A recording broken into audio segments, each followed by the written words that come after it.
Oh, hello again. We were on the morning break of the questioning of Guy Taylor, the Undercover Policing Inquiry. Guy was a founding member of Globalised Resistance, which was infiltrated by the undercover officer HN118, who, using the cover name Simon Wellings, infiltrated the group for over 2 years. I'm joined by Noel Douglas, who's also a member of Globalised Resistance. What have you made of what Guy's been asked this morning? Yeah, I think it's been interesting, actually. I mean, I think we'll hear over the next 3 days about the amount of exaggeration and lying that Mr. Wellings did to make his life seem more exciting and make us seem like violent extremists, or whatever the attempt was by him. Yeah, I mean, I think the interesting thing is that Simon, certainly from my perspective and my memory of him, was kind of very average, sort of, you know, no disrespect in the sense of, like, well, at the time we didn't, you know, we didn't think, oh, you know, but he certainly was no leader, as he's kind of making out. Yeah. You know, we wouldn't have within the group, he wouldn't have been someone that we'd have gone to lead an action, or, you know what I mean, kind of given that kind of level of trust to do something. He was very much a sort of you know, would come along for the ride sort of thing. I mean, from what I've heard from pretty much anybody who had any interactions with him, he was a very forgettable character. Certainly something Guy mentioned today, that he was, you know, he went on about the first time you met him. He's like, I don't really know the first time I met him. He wasn't the sort of person that really kind of stood out like that. No, I mean, the thing, probably like the other spy cops, I'm sure, I mean, I can't recall him ever like making a political intervention, for instance. You know, we had lots of counter conferences. You know, that's one of the things that we did a lot of. You know, that never those kind of making a contribution, or, I mean, yes, he was on the steering committee, but again, I can't remember any particular thing he might have said there, you know, and I do remember other people, because we had, you know, lots of really interesting people on the steering committee. That's a Raymond, who's, you know, the what's he doing now, War on Want or whatever, you know, kind of, you know, lots of different activists from different strands who were very confident political operators, you know. Yeah, with Simon, it was very much, yeah, you know, he was there, and I certainly considered him a friend. I mean, you know, there's things that in hindsight now I can see he was obviously fishing. Like, we, you know, if we had a conference, like I said, and you might be on the door doing the tickets, he'd come along and join you, you know, so you'd then have an hour-long conversation about whatever. So he was kind of obviously doing that sort of things, as I suppose we'd expect. But yeah, definitely not something you particularly remember. I mean, I, like Guy, I just remember, you know, I think part of the reason why I'm in the inquiries is a couple of times he definitely tried to get me arrested and was a bit of a provocateur. And that's the kind of stuff I remember with him. In general, you know, just a sort of along for the ride, like I said. Yeah, no, I mean, it was, we see from his reports that he paints quite a different picture. And we get this, I mean, this really sort of quite like high language about like infiltrating the inner sanctum of of Globalised Resistance, becoming one of its leading lights, you know. And also this, I mean, I don't know if it's because he's in the police force, but there's all this sort of military language, you know. So he talks about me being a, you know, a point man going out to Europe for political meetings. And as you know, I mean, you know, there's the whole after story of him going into dissent and stuff like that. And I have to say, you know, after we kicked him out, I never saw him again, you know. So this idea that he was, I mean, I'm not saying he wasn't necessarily there, but, you know, the idea was at the European Social Forum or at G8 in Scotland. I mean, again, I can't see that he could have been a leading light in any of that, because I presume I would have seen him. I knew lots of people within the anarchist and autonomous movement as well, you know, good friends with lots of people. We obviously I saw them on the demos, you know. Yeah. I mean, I would say that, I mean, one of the hallmarks of one of the reasons why there aren't any witnesses from dissent being called to give evidence is because no one remembers him. I mean, the only person I think who does remember him at all, I had one interaction with him once, and that was because he was talking to the undercover officer, Marco Jacobs, at when we were in Germany. I saw Marco talking to someone, and I was like, it's very unusual for me not to know someone from Marco knew. So I went over and chatted to them because I was looking for someone. And I mean, I'd forgotten all about it, but that base combat and what was like, hang on, I met this guy once. But I mean, that's kind of it. I mean, what it appears is that once he was kicked out of Globalised Resistance, that he just very much hung at the back and picked up the leaflets. And I mean, this is a hallmark we've seen so many of the undercover officers, is a lot of their reports appear to be them just handing in leaflets, and those leaflets getting turned into reports. Well, it's like with us. I mean, we were there in Genoa. We did the direct action where we tried to, you know, challenge the steel fence put around, you know, along with 30,000 other people. Incredible day of action. Obviously, ended in tragedy with Carlo Giuliani getting murdered. So yeah, we would do that sort of thing, but but like we weren't like kind of, and again, which is obviously the implication in the inquiry that they're trying to tease out or suggest that we were sort of like on the edge of armed insurrection or something. We were always about trying to mobilize the most people. But what was obviously exciting about that movement was it did have that edge where, people were prepared to take direct action and blockade and shut down the meeting or whatever. But obviously that was the aim. The aim was to shut down the meeting, not to fight with the police, actually to minimize the violence. We've done that. And in that way, that's what we mean by trying to mobilize as many people as possible, because the state's probably going to try and attack you. Obviously, in Genoa and in Scotland, we didn't realize how mad that might get. But again, you don't want to put people in danger. But we were prepared to do stuff. But again, it was what I consider, and I'm sure the rest of us do. That's how the world changes. That's legitimate political activity. We're not trying to kill people. We're trying to stop something that actually is killing people. Yeah, absolutely.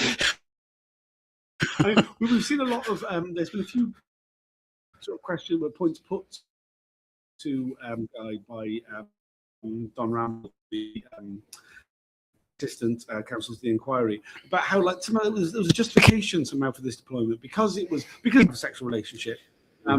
Because it was largely unremarkable, because somehow this kind of was like, well, he was mobilizing a lot of people, and he was monitoring that for the job of like dismissing that, rejecting it outright.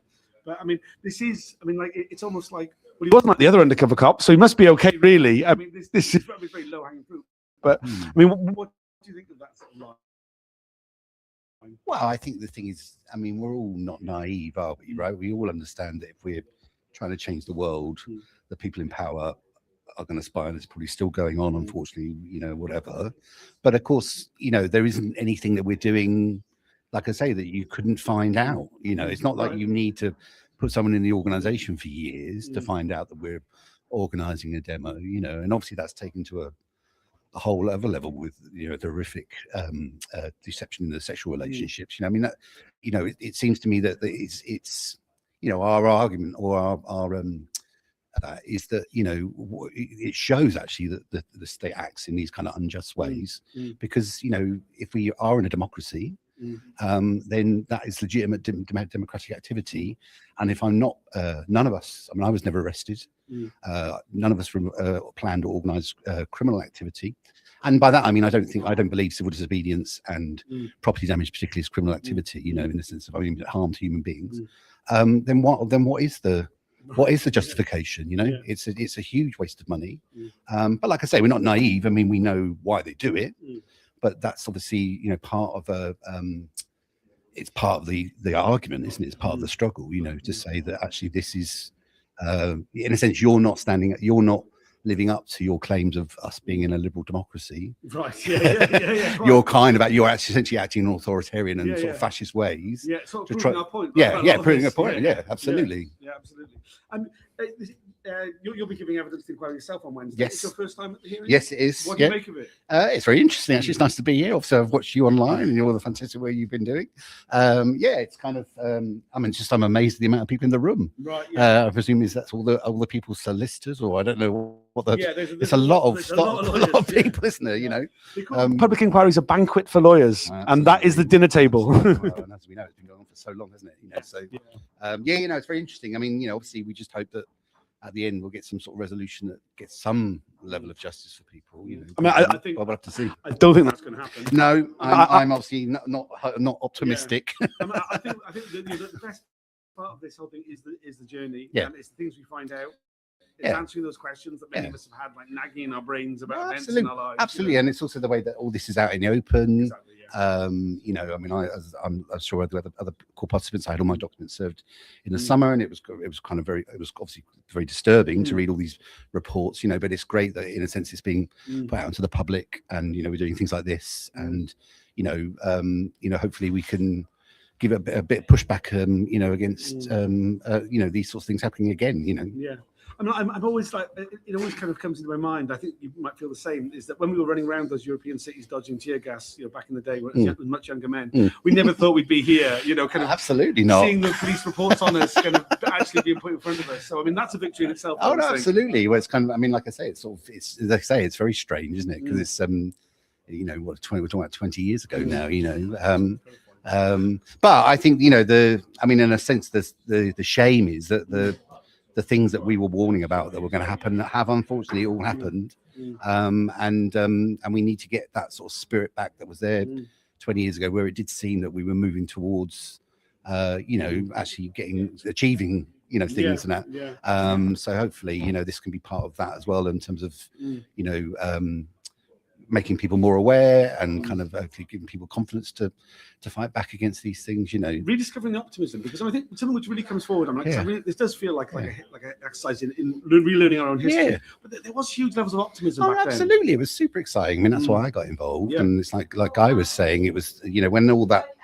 I'd been involved a bit in Reclaim the Streets, not in the sense of organising, but just being a bit political at university and things like that, and being involved in rave culture and coming from that sort of way, and then that way that all then fed into obviously sort of being the key turning point in terms of the conference being shut down, but then that coming over, and then also the way that did spread all around the world, and people I don't think people forget, but obviously there was huge amounts of things going on in the global south.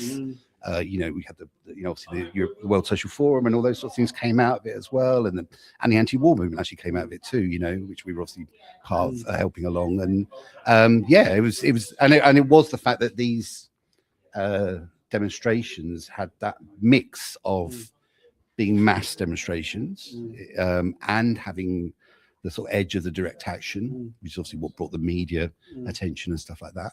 But also that we were being effective. I mean, I don't know if you remember, but it was that thing where I think, didn't the WTO end up in Doha or somewhere? Because they had to move it to somewhere where there wasn't going to be any danger of, I mean, in Genoa was, I thought, the maddest, because obviously even at Genoa, they knew that there was going to be protests. So to hold that at Genoa, But I mean, that was the most, in my life, that was the most exciting and terrifying simultaneously, sort of 5 days of my life, But it was incredible because of the, the international solidarity. I think that's the, I know we had all the rows in terms of the various strands of the politics at the time, and in a way, if I could go back now, I would say to people, to just be a bit kinder to each other, because it was kind of crazy, some of the ways that we all kind of row with each other. But like it was that fact that, it was just this huge upswell of international solidarity. Probably, I suppose, the first time that had happened really since the end of the 60s and early 70s, wasn't it? Yeah, absolutely. In the era of globalization, essentially, with that kind of character. And obviously that was facilitated partly by cheap flights and all sorts of other weird capitalist things of developments of capitalism. But super exciting, and let's get that back, Yeah, absolutely. So in a short break, I'm noticing the lawyers have all disappeared the room, so probably going back in. Anything you'd like to add? No, that's it. I think let's get back in there. Thanks for joining us. Please like, share, subscribe to these videos. It makes a huge difference how many people see them, and we'll see you at lunchtime again. Bye for now.